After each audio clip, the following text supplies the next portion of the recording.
Hello everyone.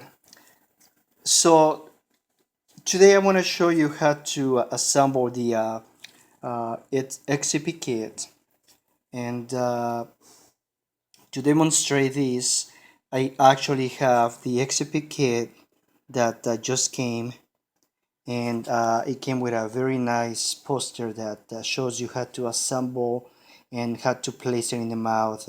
It's really cool. So I will suggest that you keep this poster and place it on the wall somewhere close to the x-rays or the x-ray room, so anybody that is new or is learning how to assemble these sets, they can actually follow the poster and kind of like a guideline. So real quick, I'm gonna go ahead and start with the posterior set. So number one, we have the ring for the posterior, which is yellow, and I am going to grab one of these metal arms, which happens to be also green. I hope you can see that on the video.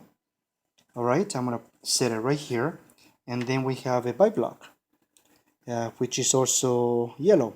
So it's pretty simple. Everything is color coded, so you won't mix bite blocks with rods or rings. So uh, this company just made it very simple. So number one, you grab the bite block. Okay, and as you can see, let me see if I can bring this closer to the camera. It has a couple of openings. Within that, you have a couple of options. One option is to mount, actually, or to insert, excuse me, the metal rod towards the back of the bite block, closer to the backing, which is this right here. Or you can use it here, which is more towards the front. Okay, and you have that as an option. Now there is a difference between these two. Okay, this is number one and this is number two. It doesn't matter one or two or two or one. I'll show you that in a little bit. But anyway, that's the first step. Then the next one is to actually insert the ring. You have to actually look at the ring to see how it's going to go, because the ring has to actually go in a way that when you look at it from this perspective, okay, you can actually see the backing of the bite block right in the center of the ring.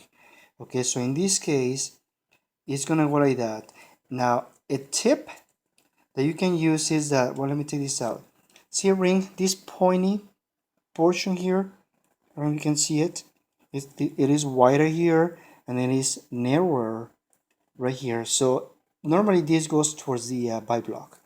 That's a good indication that you're doing this right. Okay, so you insert it. What I'm doing right now is I'm actually squeezing my fingers. I hope you can see that. Let me see. Okay, to bring it closer. That's what you're gonna be doing when you practice x-rays on Dexter, or when you're taking x-rays on patients. All right, and now the last thing to check is that the actual backing, which is this one right here from the bite block, is right in the middle of the ring. I'm trying to aim this right to the camera so you can see what I'm talking about. All right, so this is assembled in the correct way. Okay, this is right, this is good. Okay, now I am going to take this out. I'm going to show you something important. Let me take the ring off. I'm gonna sit on the side. Now, going back to this, okay, there is something you have to be careful with. Number one is, let me take this out. I'm going to put it towards the front. Now, if I turn this, notice that the metal, this angle of the metal, sticks out about 1/4 of an inch, okay, from the end of the bite block. Okay, now if I take it and then place it in the back, this angle or L shape of the arm doesn't stick out. Okay, now what is the difference? Let me tell you. When you use this, okay, you have actually added extra space. Okay, I think you can see this here in the video. You have about 1/4 of an inch more. So now you made the bite block longer. Now the problem with this is that many people or many patients have a small mouth. So if you're making this longer and then they have a smaller mouth, it's going to be hard to fit these into the mouth. So you got to be careful with that. All right. So I will highly recommend to always use the back side of it, because now you're just dealing with the actual length of the bite block. You're not extending this, and then you're minimizing the chances to actually struggle placing this in the patient's mouth. All right, so that's the difference. Now let's go ahead and place the ring. Again, you always want to look.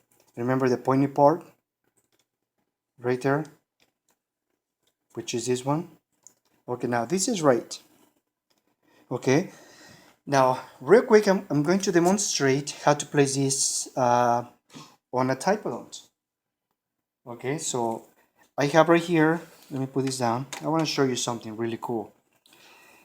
I actually have an orthodontic typodont. Let me see if you can see. I'm in an awkward position to actually see what I'm recording, so I'm doing my best to show you what I have. This is an actual regular typodont that I converted into an orthodontic typodont. I am going to make a video hopefully soon and show you how to make this. This is really nice and useful if you're teaching your students orthodontic procedures. Okay, I actually I did all this on my own. Okay, so it looks really nice. But anyway, for now, I'm just gonna use it for demonstration purpose of placing or actually simulating the taking of an x-ray, in this case an upper molar. Okay, so I hope this is you can see this. So what you do, tilt this up because you're on the upper, you have the palate, you have a little bit of space in the palate of the patient, so you have to turn this up a little bit, then place it up, have the patient bite down. I'll do another video on how to really place it, place the film inside the patient's mouth. Okay, once the patient is actually biting down, uh, all right, I'm gonna turn this so you can see what I'm doing. You actually use this angle of the rod to support a finger, and then with your thumb squeeze both together so you can bring the ring closer to the patient's face. Now I highly recommend that you do not touch the patient's face with a ring, because the patient feels uncomfortable. When that happens, with my experience, the patient moves because there is something on their face they're not used to. So always keep a little space between the ring and the patient's face, okay? I hope that makes sense. So I'm just holding this, kind of awkward for me, but okay. Now, as you can see on the camera, I hope you can, this is placed correctly to take an upper molar x-ray. Okay, now let me open the mouth. Please open, thank you. Take this out. All right, get a new film, and now you place it back in the patient's mouth, ask the patient to close down, and set it for a bicuspid x-ray.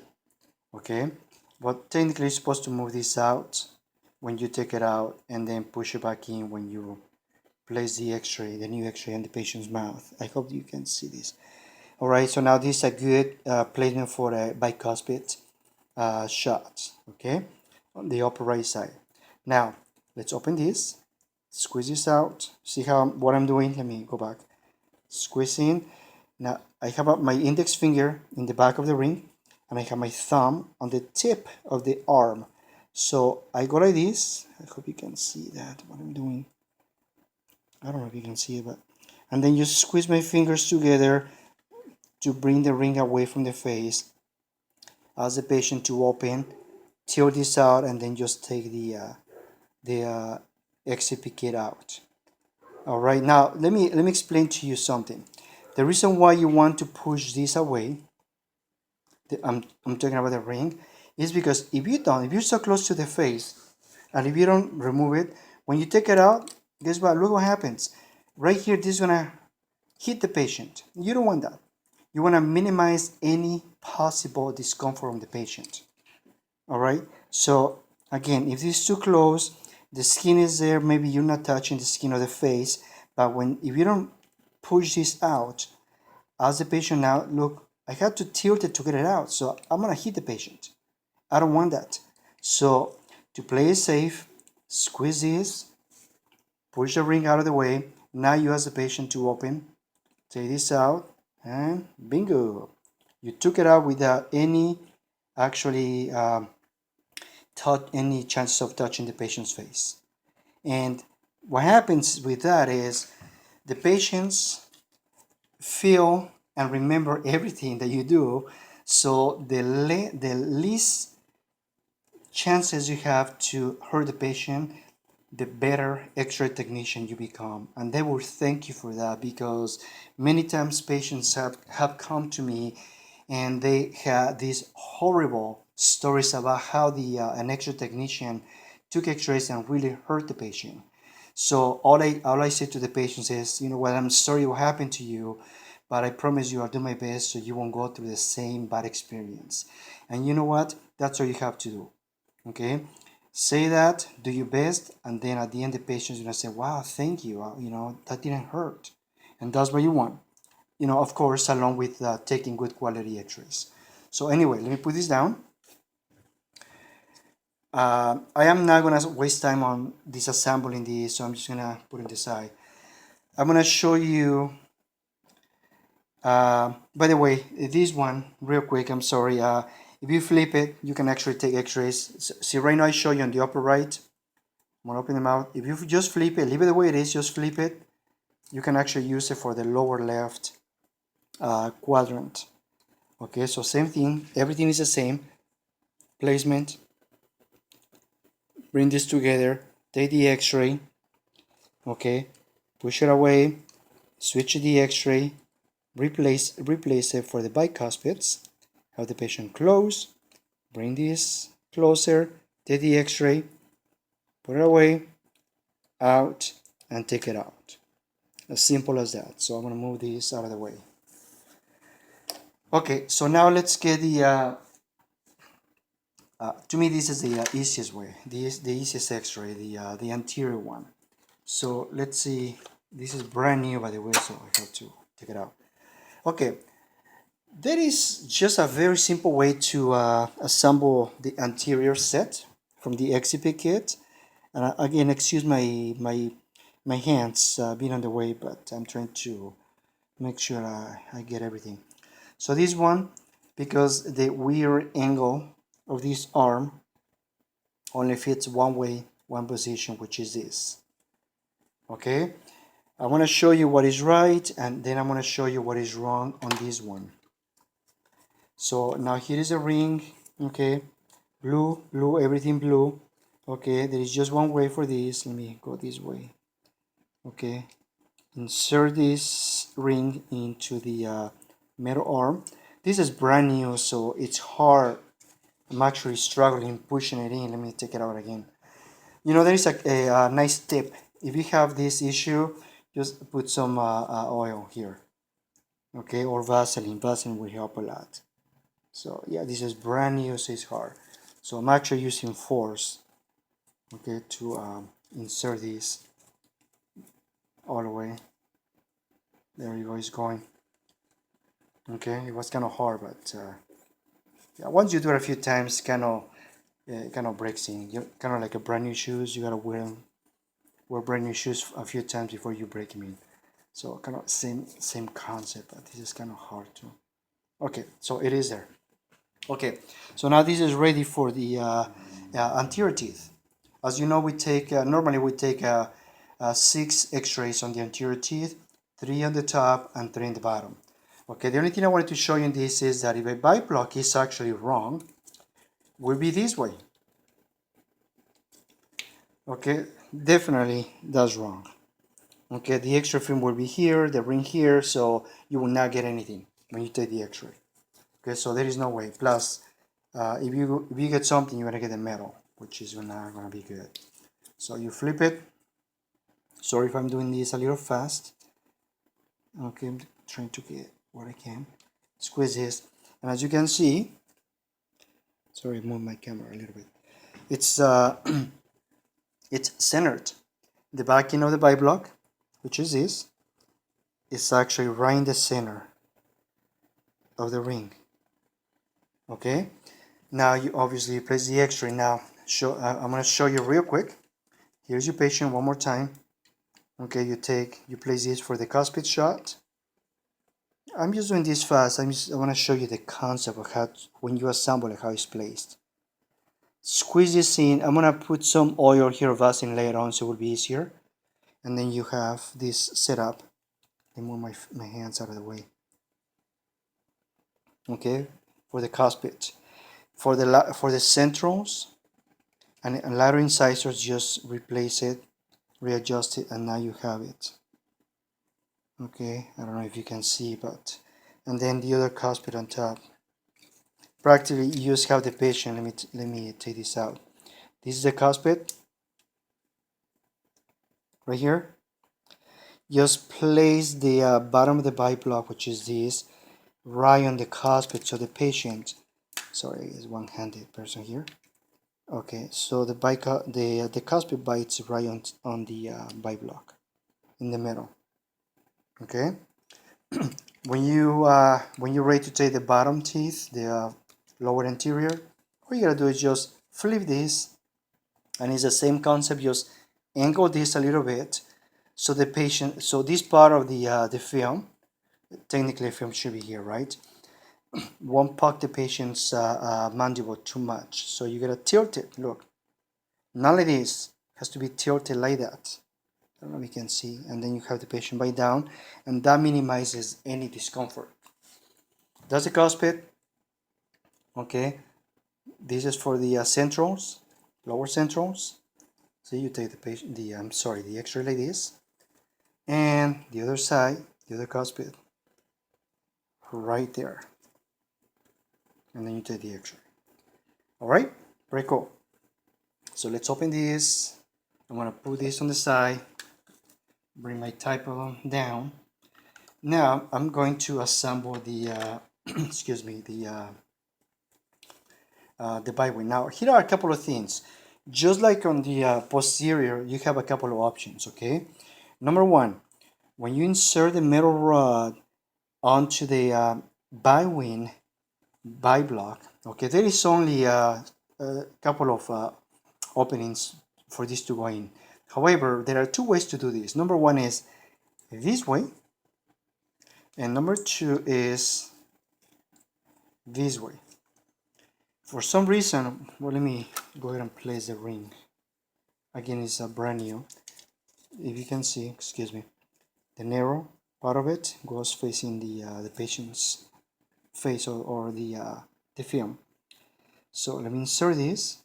Oh, this is a little nicer too. Okay, cool. All right, so you got that. It's right in the center. That's for bywings. It's actually this picture right here. Okay, I don't like this position of the bite block. I've tried it, but normally the patient ends up biting on this little square or rectangular section, and then it moves. So what I do is I flip it, and this facing away, place the film. Somehow the patient just bites from here to here and firm. It doesn't move, anything like that. So let's try this on the typodont. So you have the film, technically you have the film there. Okay, you place this for bywings, and now the patient bites down. Now do you see how the teeth don't bite on this rectangular portion here? Okay, and then you have a nice shot of the molars. Okay, if you want the premolars, what you want to do, you want to bring this forward a little more, have the patient bite. Look, see, the patient is just biting, well, the typodont in this case, on the flat surface. Okay, and you always tilt it a little bit so you won't get any overlapping. Bring this in. Look, that's going to be a nice shot, a nice X-ray of premolar bywing X-ray. Okay, So let me move this back a little bit. I'm sorry, I hope you can see what I'm actually seeing. I'm gonna go back a little bit to the molars.